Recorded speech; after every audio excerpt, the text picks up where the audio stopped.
que vem, seja bendito, ao que vem a seu reino o louvor. Aleluia, aleluia, aleluia, aleluia, aleluia, aleluia. O Senhor esteja convosco. Ele está no meio de nós. Proclamação do Evangelho de Jesus Cristo segundo Lucas. Glória a vós, Senhor. Naquele tempo, os chefes zombavam de Jesus, dizendo: a outros ele salvou, salve-se a si mesmo, se de fato é o Cristo de Deus, o escolhido. Os soldados também caçoavam dele. Aproximavam-se, ofereciam-lhe vinagre e diziam: se és o rei dos judeus, salva-te a ti mesmo. Acima dele havia um letreiro: este é o rei dos judeus. Um dos malfeitores crucificados o insultava, dizendo: tu não és o Cristo, salva-te a ti mesmo e a nós. Mas o outro o repreendeu, dizendo: nem sequer temes a Deus, tu que sofres a mesma condenação. Para nós é justo, porque estamos recebendo o que merecemos, mas ele não fez nada de mal. E acrescentou: Jesus, lembra-te de mim quando entrares no teu reinado. Jesus lhe respondeu: em verdade eu te digo, ainda hoje estarás comigo no paraíso. Palavra da salvação. Glória a vós, Senhor.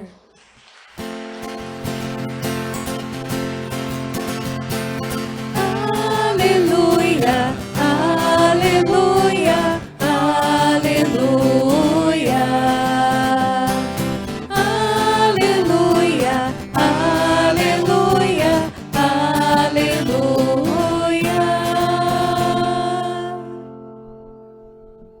Num tempo de profundo silêncio, rezemos no íntimo do nosso coração, suplicando ao Divino Espírito Santo o auxílio necessário para que compreendamos esta palavra.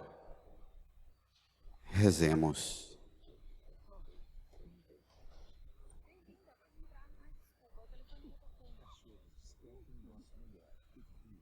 Amém. Irmãs, irmãos, chegamos hoje ao último domingo do ano no calendário das nossas celebrações. A igreja no mundo inteiro hoje encerra o ano litúrgico. Domingo que vem nós já estaremos iniciando um novo ano. Em vista da preparação para a celebração da vinda do Senhor, hoje nós encerramos o ano litúrgico com uma festa que só pode ser obra do Espírito Santo. A última celebração no calendário, o último domingo no calendário das nossas celebrações, se dedica e se proclama nosso Senhor Jesus Cristo, Rei do Universo. O sentido é exatamente que tudo que fizemos de novembro do ano passado até hoje, lendo o Evangelho de Lucas, tudo que fizemos encontra o seu sentido último, colocando tudo, os piores momentos da nossa vida, os maiores fracassos nossos, os sofrimentos, as provações e as maiores e melhores conquistas e realizações, tudo em nossa vida encontra um sentido último e pleno se colocado diante do senhorio de Jesus. Até aí é simples e é uma lógica fácil e natural. O problema é que a igreja, obra do Espírito Santo, põe na festa de hoje proclamar nosso Senhor Jesus Cristo, Rei do Universo, com um texto que não descreve Jesus triunfante, glorioso, sentado à direita do Pai, com aquelas leituras do Apocalipse que descrevem aquele esplendor. O Evangelho de hoje relata Jesus pregado na cruz ao lado de 2 ladrões malfeitores e sendo escarnecido pelos que estão ao redor dele. Aí já foge da lógica, do raciocínio comum que nós temos na forma de pensar as coisas, interpretar as coisas e dar sentido para as coisas. Como assim? Proclamar Jesus Rei, pondo um texto que descreve isso aqui, e não descreve nem o desfecho final, a morte, o sepultamento, mas descreve o escárnio, o sofrimento, a humilhação. Vamos ao Evangelho, número 9 do seu folheto, Lucas capítulo 23, versículo 35 a 43.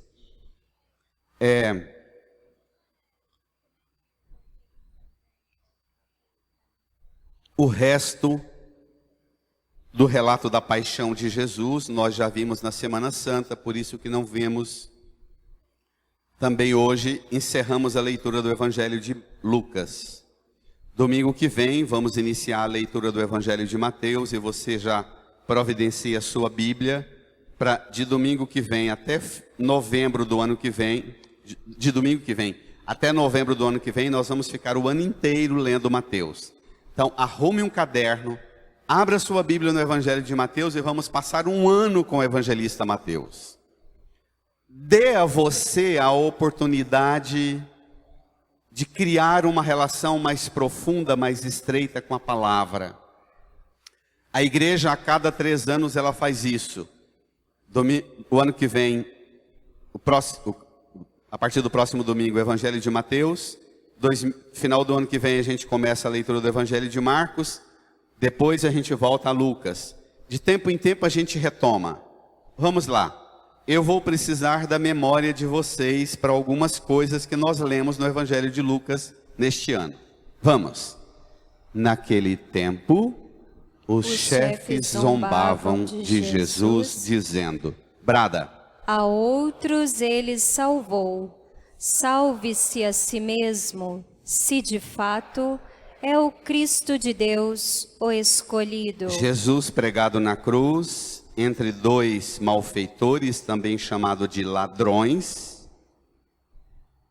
Se você pegar o Evangelho de Lucas, no capítulo 23, 2 versículos antes do 35, no versículo 34, um versículo, Jesus diz assim, Pai, perdoa-lhes porque não sabem o que fazem.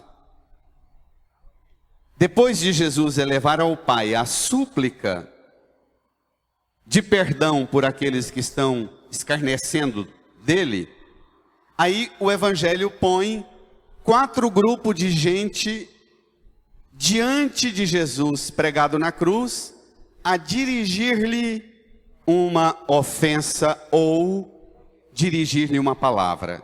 E o primeiro grupo, não é à toa, é chamado de os chefes, que aqui no Evangelho representa os chefes que, segundo os 5 primeiros livros da Bíblia, Israel era um país teocrático, uma monarquia teocrática, em que o livro da Bíblia, os 5 primeiros livros da Bíblia, era a Constituição Federal do país.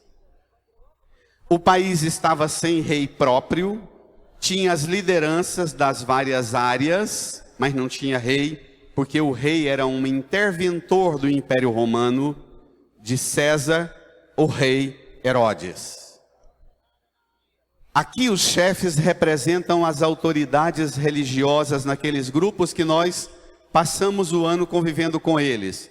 Fariseus, mestres da lei, saduceus, sacerdotes, sumos sacerdotes, os anciãos, o sinédrio, a elite das lideranças religiosas estão ao pé da cruz e zombam de Jesus.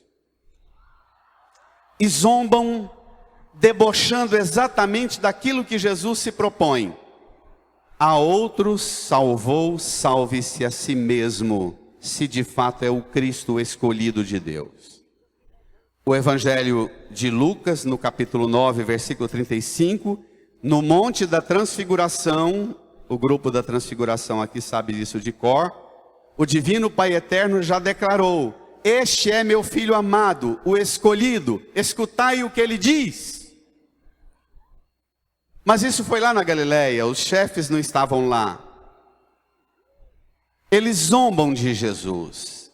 É próprio de chefe ver quem o contraria zombar, que é o mesmo que diminuir e dizer: você que está aqui e deveria preservar-me na liderança, no meu cargo, você não presta para isso e por isso eu zombo de você.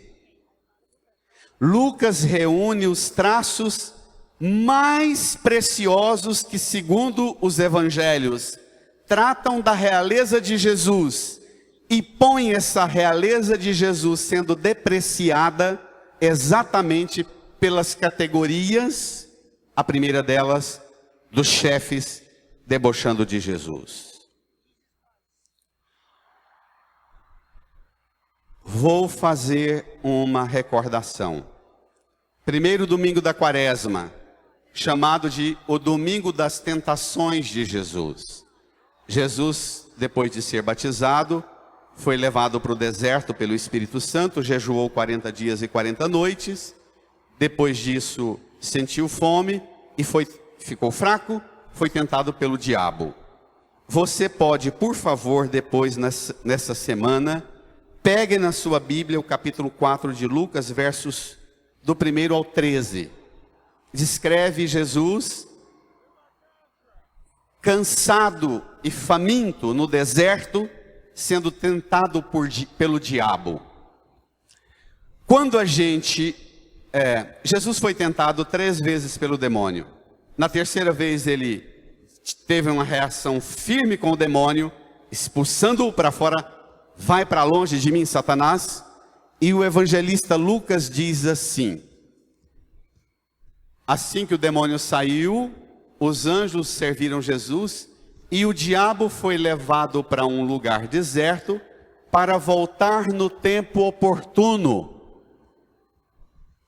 Então, entendamos que o tempo oportuno do demônio manifestar-se na vida de Jesus, agora não é na personificação daquele bicho narigudo, rabudo, mas o demônio se manifesta na figura dos chefes de Israel. E o demônio pode manifestar-se também na figura minha e sua. Não precisamos ficar esperando manifestar grande, trelelê, babá, desmaiar, não. E manifesta de forma simples. O que é que o demônio dizia para Jesus lá no deserto quando Jesus sentiu fome? Alguém se lembra? Como é que o demônio abordou Jesus? Qual é a primeira palavra que ele disse para Jesus? Se és filho de Deus, manda que essas pedras se transformem em pães. Se és filho de Deus, para que você está sofrendo desse jeito? O demônio manifesta na vida minha e na vida sua e na vida de qualquer um, sempre assim. Aproveita os seus momentos de baixa e entra na sua vida para ajudar a levantar dúvidas sobre quem você é. Sempre. A manifestação do mal é sempre para pôr em dúvida quem você é.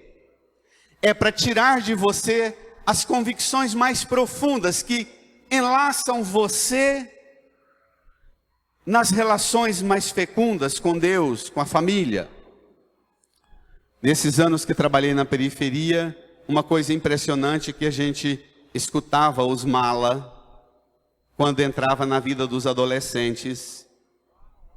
Os meninos adolescentes emburrados, voltando da escola, os mala lá debaixo da árvore, falavam: e aí, velho, chega aí, velho, de boa, velho. O que você tem, velho? Zoeira, velho. Pra que ficar com essa cara triste? Chega aí de boa. Vamos conversar aqui, de boa, velho. Ah, eu tô triste porque meu pai me ama. Ei, cara, se esse pai seu te amasse, gostasse de você, não fazia isso com você não, velho. Vem pra cá. Fomam aí. As potências do mal é sempre isso, ajudar a estourar o resto do vínculo que você tem. Mas o demônio também manifesta na sua vida dizendo isso para você através de uma colega, um colega de trabalho, de um vizinho, de um irmão da igreja. Ah, não. Se esse marido seu te amasse, não fazia isso com você não.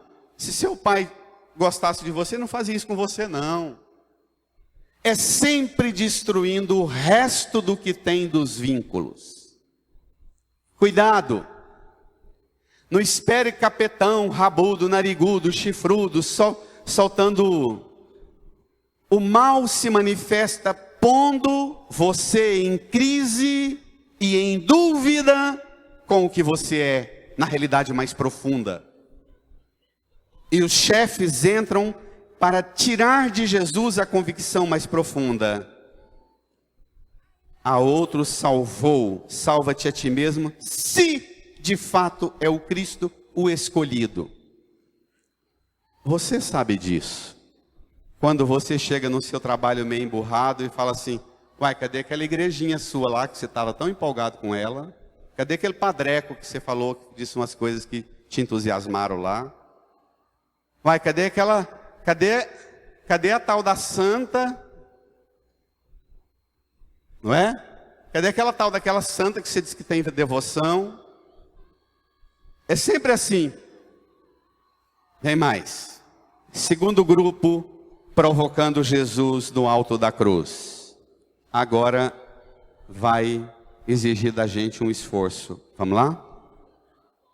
Versículo 34, 36, juntos.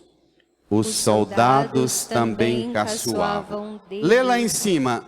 Os chefes zombavam. E agora os soldados caçoavam. Leia. Aproximavam-se, ofereciam-lhe vinagre e diziam: se és o rei dos judeus, salva-te a ti mesmo. Acima dele havia um letreiro: este é o rei dos judeus. Característica dos soldados que representam aqui a força e o poder político do Império Romano. O símbolo do Império Romano, todo mundo lembra, é a águia. Lembra? É a força, a perspicácia. Os soldados aqui está no plural porque representa a autoridade do Império Romano, a autoridade política. Os chefes representam a autoridade religiosa. Aqui é a autoridade política.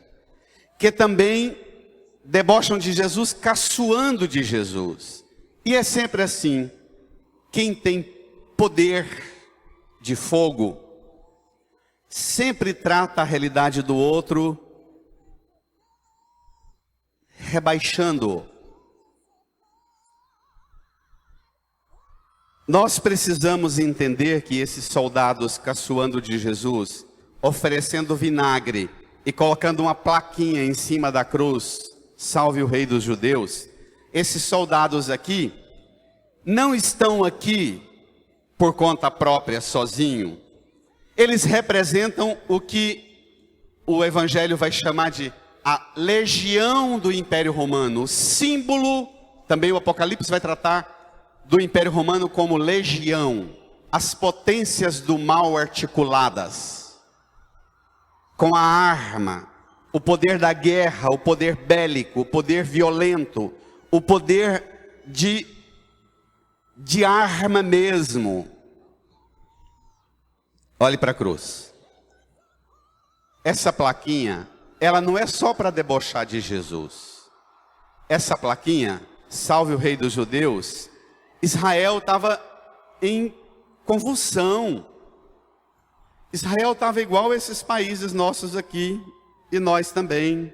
Argentina, Colômbia, Chile, Venezuela, Bolívia. E Israel, muitas rebeliões. Lembra que domingo passado eu falei que Herodes Magno restaurou o templo em troca de convencer as massas em submeter aos caprichos do Império Romano? Então, as rebeliões que estavam tendo, reagindo à opressão do Império Romano, aquela plaquinha não é só para depreciar de Jesus, é para depreciar também do povo de Israel, dizendo: olha o reizinho de nada que vocês têm, olha o fracasso. O que vocês têm de melhor, olha o que nós fazemos com ele. É essa mentalidade de violência que nós precisamos, pela boca dos soldados, pedir a Jesus que Ele nos liberte dela. E eu vou dar um exemplo facílimo. Esses últimos 40, 50 anos, as camadas, as massas pobres da periferia, do povo ignorante do Brasil, qual foi o entretenimento principal do nosso povo no Brasil? Além de novela. Assistir de manhã, na hora do almoço e no fim do dia, aqueles programas policiais em que o espetáculo era apresentar o corpo do violentado, esquartejado, picado, mutilado, dilacerado, e o espetáculo de violência, a exaustão, repetindo aquela mesma chatice. E mostrar a violência se tornou a grande distração do nosso povo pobre. Os formadores de opinião na periferia, todinhos, do botequinho, da barbearia, da frutaria, do vendedor de City Pass, estava lá com a televisãozinha dele, vendo aquilo e transmitindo aquilo. Isso criou o quê? Uma massa extremamente perigosa. Nós temos que tomar cuidado com a linguagem que nós estamos usando.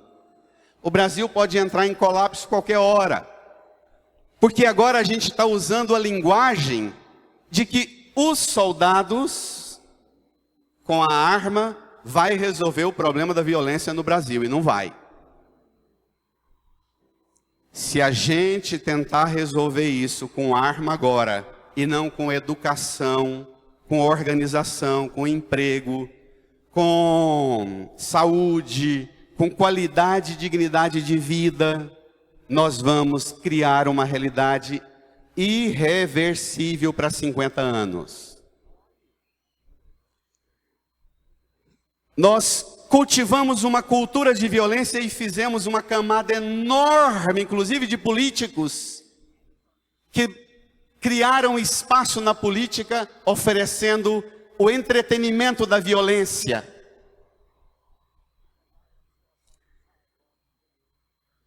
Os soldados que oferecem vinagre para Jesus, o vinagre era um instrumento de tortura. Pregado na cruz dessa posição aqui, o corpo, o médico sabe disso, o corpo pesa, aperta, comprime o pulmão, falta de ar, morre asfixiado rapidinho. E aí pregava na cruz e morria logo e terminava o espetáculo. Porque as massas gostam do espetáculo da violência. Então o vinagre era, a hora que ele estava quase morrendo, chega o vinagre. Quem aqui já passou mal, já teve fraqueza, não tem nada que enjoa o estômago da gente mais e dá reações de vômito do que cheiro de vinagre, de bebida azeda. Então, passar aquilo perto da boca de Jesus oferecendo, ele dava esse movimento, voltava a respirar e demorava o espetáculo para ficar a tarde inteira com a gente aqui nessa pompa diabólica, chama Santo Agostinho. O espetáculo da violência Santo Agostinho define como uma pompa diabólica, o espetáculo de Satanás. Mas tem mais. Agora tem uma outra abordagem dirigida a Jesus. Vamos? Um dos malfeitores crucificados o insultavam, dizendo... Espera lá. As meninas e meninos, crianças, adolescentes e jovens talvez não saibam. Jesus foi pregado na cruz ao lado de dois malfeitores, também chamado de dois ladrões. Na cena do Evangelho de Lucas, os dois ladrões têm um papel importantíssimo. Porque eles dirigem a Jesus os últimos diálogos que Jesus tem com a humanidade antes de morrer, é com esses dois companheiros de cruz. Um dos malfeitores, também chamado na tradução dos evangelhos de ladrões, na sequência das tentações de Jesus, os chefes zombavam, representa o diabo propondo transforma pedra em pão. Os soldados caçoavam, representa o poder político da proteção. Se você é filho de Deus, joga-te do alto, da parte mais alta do templo, que Deus vai mandar anjo para te proteger. E agora o ladrão faz a terceira provocação a Jesus. Um dos malfeitores insultava Jesus, dizendo, vamos lá? Repita. Um dos malfeitores. Tu não és o Cristo? Salva-te a ti mesmo e a nós. Agora ele inclui-se na abordagem. Os chefes não se incluíam, os soldados não se incluíam. Agora o malfeitor se inclui. Tu não és o Cristo? Salva-te a ti mesmo e a nós.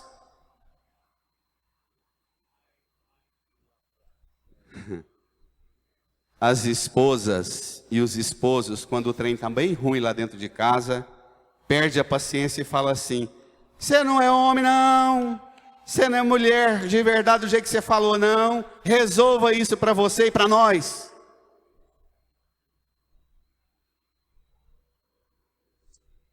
O malfeitor representa o ladrão, que na nossa política, economia e cultura brasileira é facinho de entender.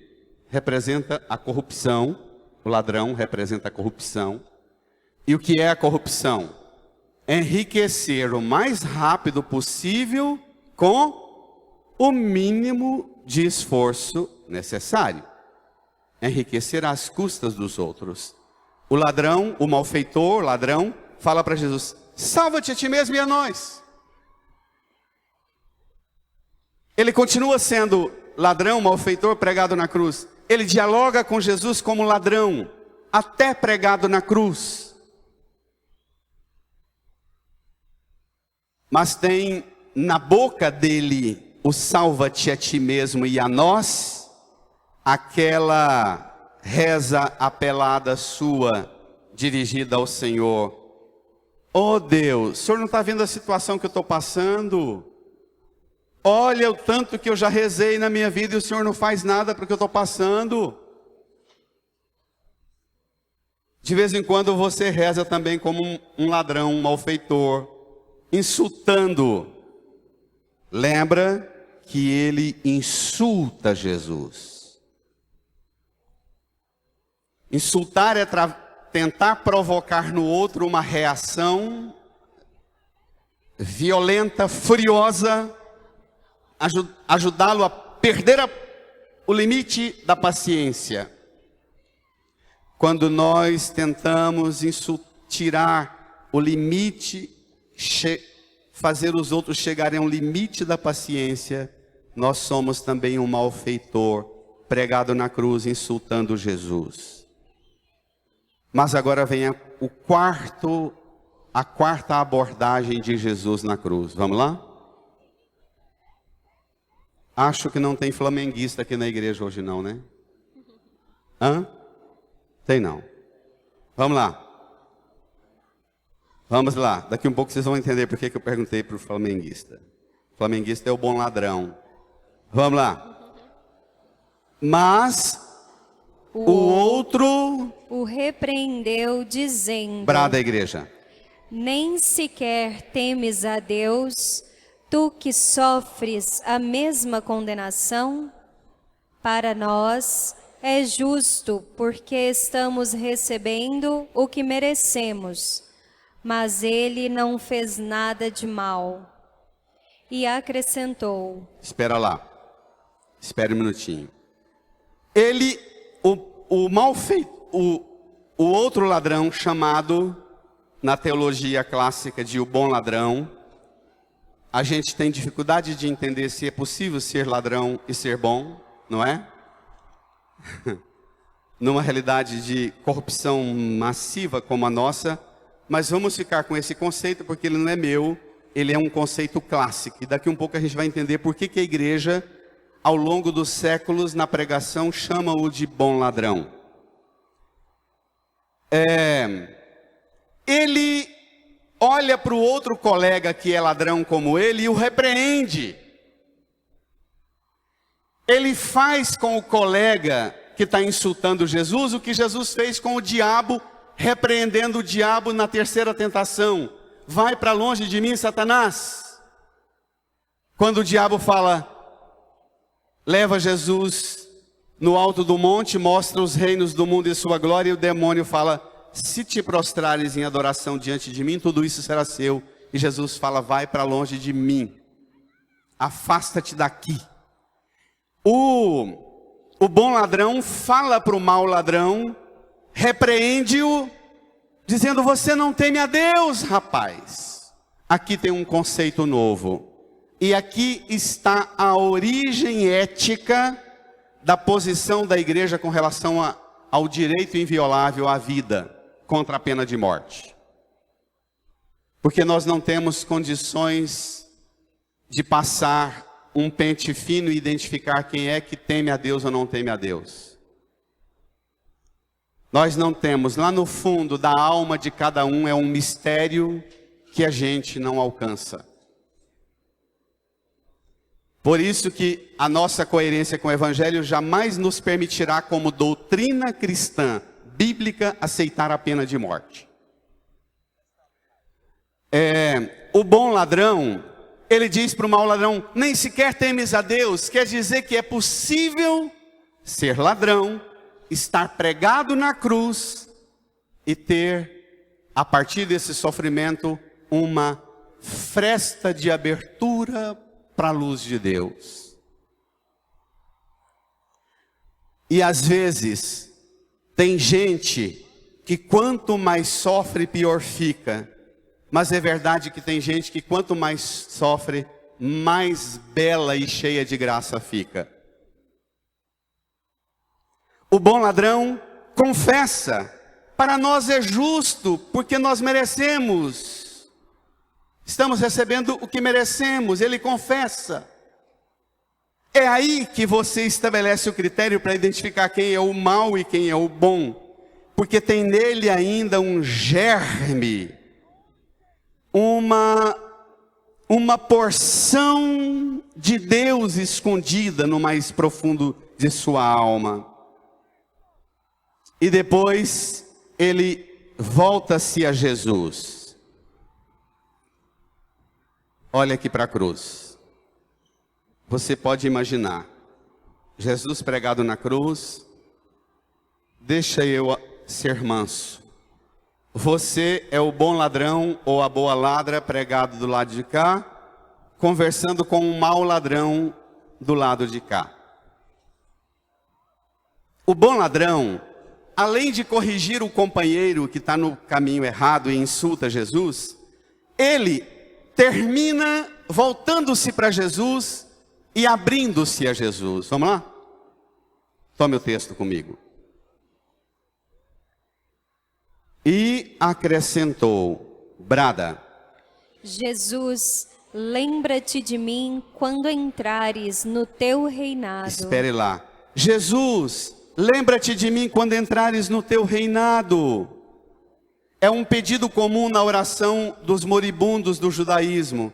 Eles sempre pediam a Deus para que depois de mortos, Deus lembrasse deles sepultado. Esses ladrões, eles não parecem ser judeus piedosos. Eles não conheciam a Bíblia. Não era do membro dos fariseus, mestre da lei e saduceus. Era ralé. Era gente pagã, gente ignorante, que não tinha base nenhuma de fé. O Papa Bento XVI, olhe para cá a cena.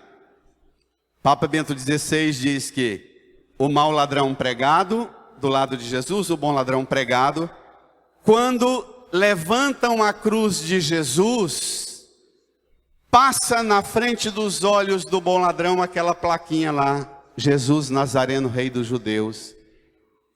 E aí o bom ladrão diz, eu vou aceitá-lo como Rei e Senhor da minha vida. E aceita. Lindo isso. Porque a possibilidade de conversão para a gente é infinita. Nós conhecemos o ditado, pau que nasce torto, morre torto, e até a cinza é torta. A resposta de Jesus para ele é fantástica. Jesus, versículo 45, com todo mundo comigo, brada a igreja. Jesus lhe respondeu, brada. Em verdade eu te digo, ainda hoje estarás comigo no paraíso. Olhe para a cruz. A partir de hoje você vai mudar a sua forma de falar esse provérbio. Pau que nasce torto, morre torto. Mas mesmo depois de morto, traz esse pau para o filho do carpinteiro, que ele tem poder de endireitar qualquer pau torto, mesmo depois de morto. Amém? Amém. Dê uma salva de palma para o filho do carpinteiro. Brada!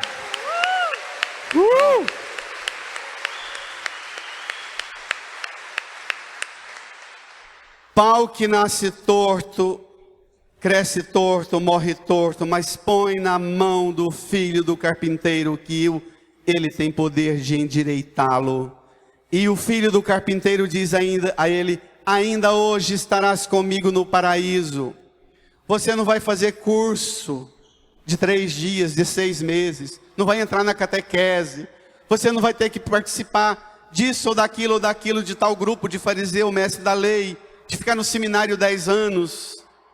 Hoje você vai entrar comigo no paraíso, porque a autoridade de Jesus é maior do que qualquer protocolo.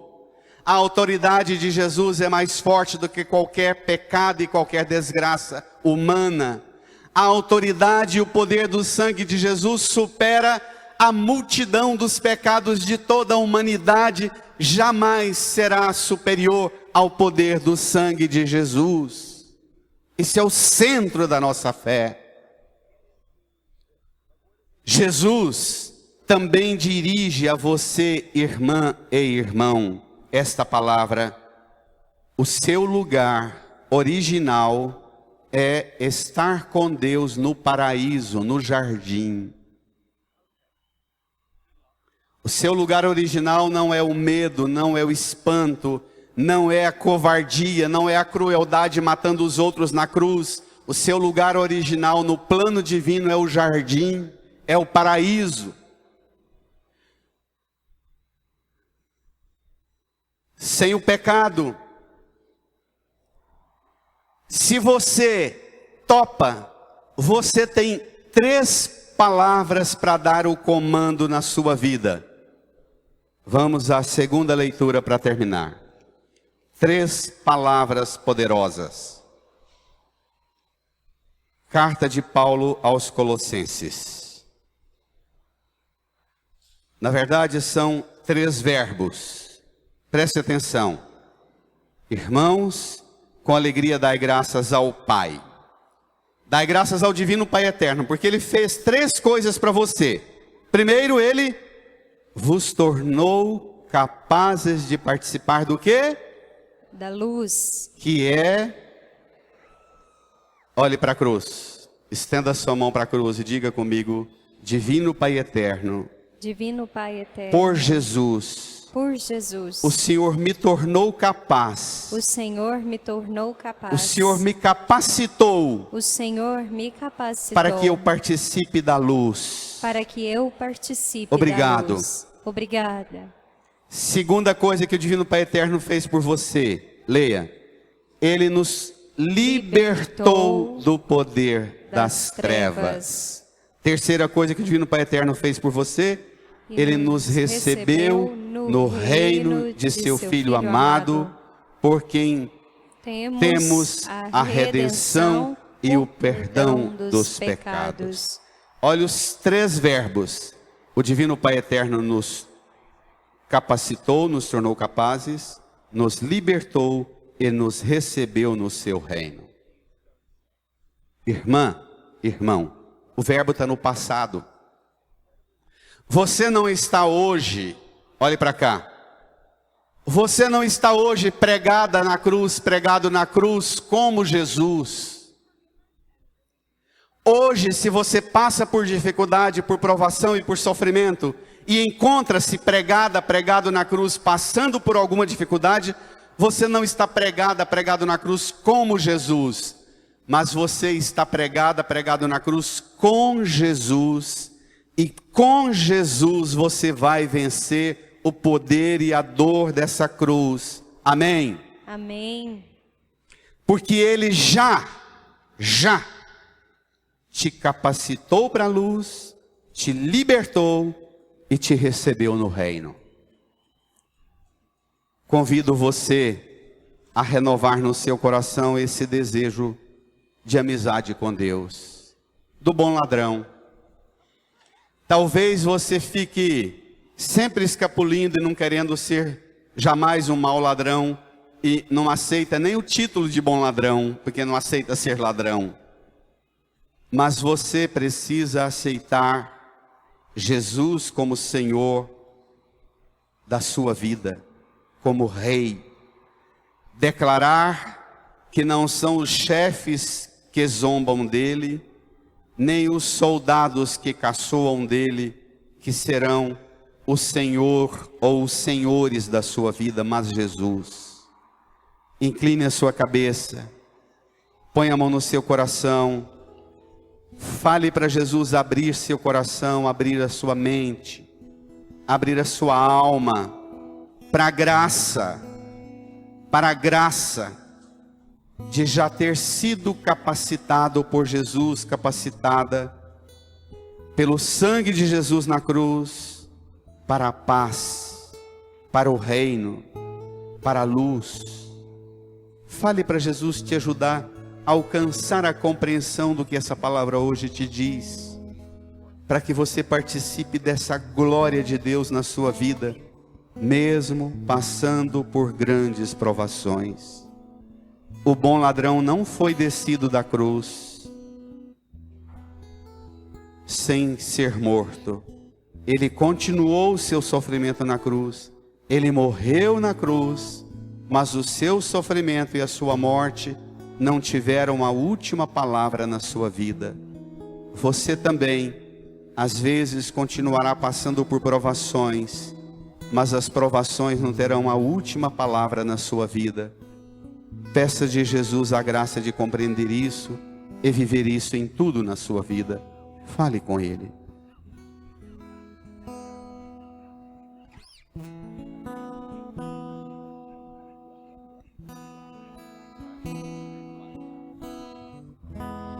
Quero mergulhar nas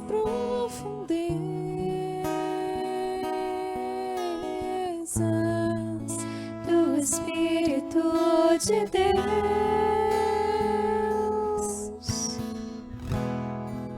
e descobrir suas riquezas em meu coração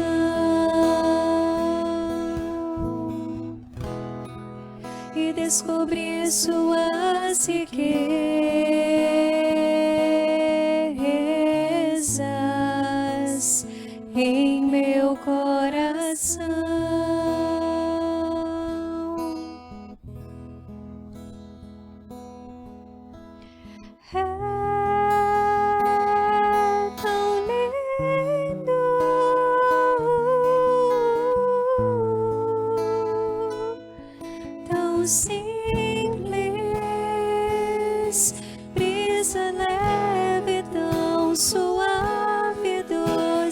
Espírito Santo de Deus, tão suave brisa leve, doce Espírito Santo de Deus. Quero mergulhar. Canta. Quero mergulhar nas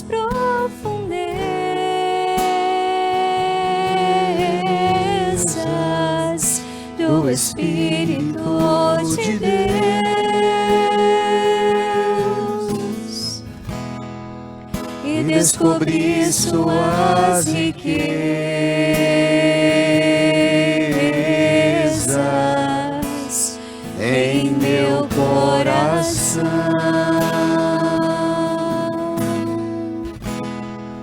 E descobrir suas riquezas em meu coração. É tão lindo,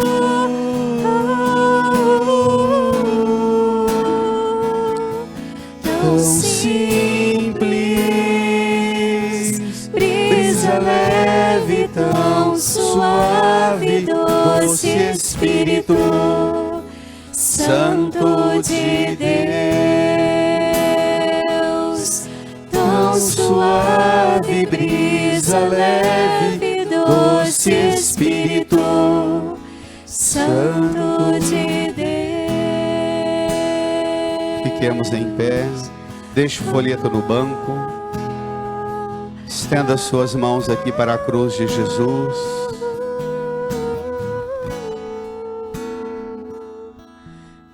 Reze conforme o Espírito Santo te indica. Se preferir, reze comigo, se te ajuda.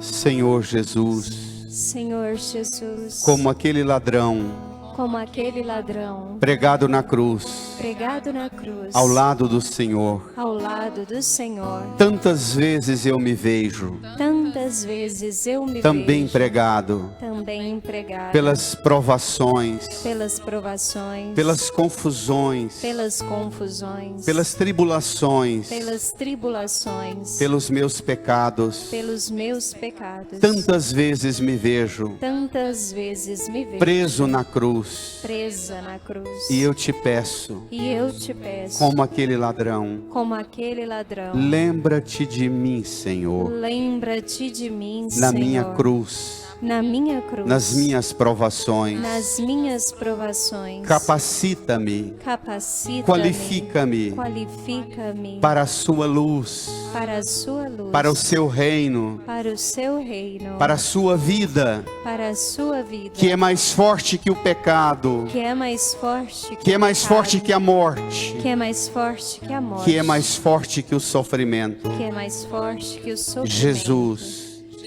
Dá-me a graça dá-me a graça de experimentar em meu coração de experimentar em meu a coração força da sua ressurreição, a força da sua o ressurreição, poder do seu sangue, o poder do seu sangue, a força da sua palavra. a força da sua palavra. Põe em meu coração Põe em meu coração a força dessa vida a força dessa vida que brota da sua cruz. que brota da sua cruz. Põe a mão no seu coração, incline a sua cabeça, reze, ore a Jesus, pedindo a paz, pedindo a luz que você precisa para tocar a sua vida, para enfrentar as dificuldades, as provações, o que tem pela frente.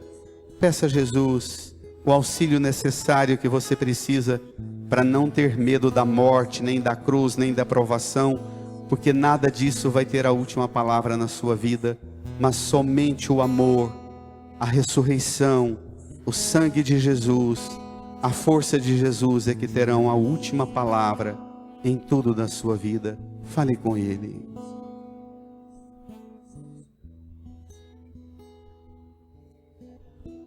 E comece também a louvá-lo, a glorificar o nome de Jesus, que te amou tanto, que se fez um crucificado como você, que fez um igual a você nas suas provações, para dizer a você: eu estou contigo, eu estou do seu lado, eu estou aqui para você e por você.